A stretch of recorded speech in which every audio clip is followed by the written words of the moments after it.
السلام علیکم ناظرین، آپ کا میزبان وقار یونس آپ کی خدمت میں حاضر ہے اور آپ دیکھ رہے ہیں پاکستان نیوز۔ ناظرین، آپ کو ایک اہم معلومات سے میں آگاہ کرتا چلا جاؤں۔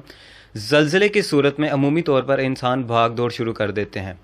یہ کوشش ان کے لیے نقصان دہ بھی ہو سکتی ہے۔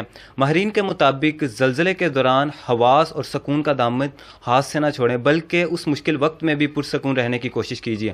اگر آپ گھر میں ہیں تو کسی کونے میں جا کر چپک کر کھڑے ہو جائیں یا اپنے کسی مضبوط فرنیچر، پلنگ یا ٹیبل کے نیچے بیٹھ جائیں۔ جب تک زلزلہ تھم نہیں جاتا تب تک وہیں بیٹھے رہیں۔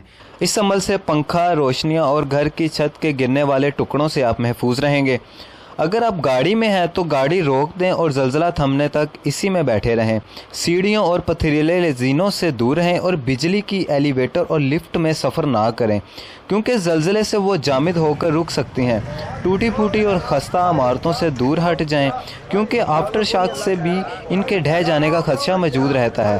جن علاقوں میں زلزلوں کا خدشہ ہو وہاں الماریوں اور ٹیرس پر بھاری اشیاء یا گملے وغیرہ رکھنے سے گریز کریں۔